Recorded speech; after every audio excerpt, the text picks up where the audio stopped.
So how did I get my electricity in the parks? That was always an issue. I can remember setting up the sound system, and I would kind of survey the area. I'd look at the closest grocery store. I would look up at the first floor.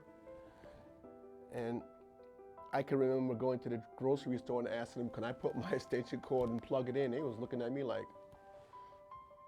hell no. You know, that bill would be too high.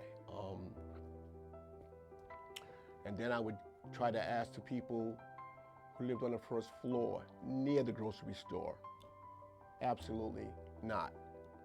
So what I did was, with my Samuel Compass training, I looked at the nearest lamppost. And when I looked up, it was daytime, that light was out. So then the question is, I know damn well nobody's coming from wherever they're coming from and hitting some switch and going back home to cut that light on. Somehow or another, it's being done automatically. So what I did was, I got my hands on a very big, heavy-duty screwdriver. And I can remember going to the base of this street lamp and breaking open the door, pulling out all the wiring so I can look at what I'm faced with. I always carry what's called a volt ohm meter or a continuity checker.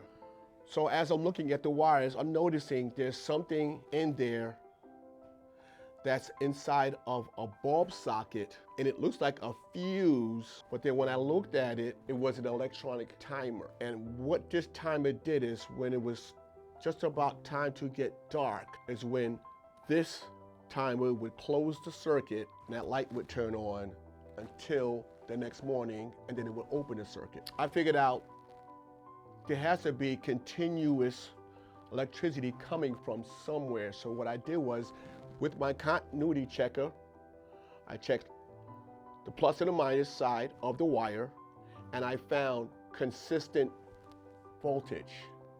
And that's when I pulled the insulation back, and the head of my extension cord, I cut it off, stripped the wires, and I put that on the insulation that was moved off the wire, put electrical tape, ran the extension cord into the park. And here's what the wonderful thing was about this. Not only did I have really good friends and popular people come up there like Fab Five Freddy, Basquiat, just to name a few. I would look outside the park and I could see police cars parked from one block to the other. Not to start trouble, but because they had nothing to do. So all the number runners, the dealers, service people of the streets, blacks, Latinos, some whites, all ages would be in the park jamming with us till a decent hour, about 10, 11 o'clock. Then the police would come over and say, okay, it's been enough, you know, you guys gotta break it down.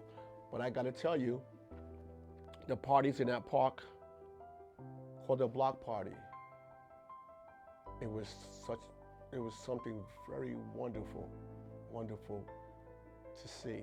And these were the early years for me where it was no money involved.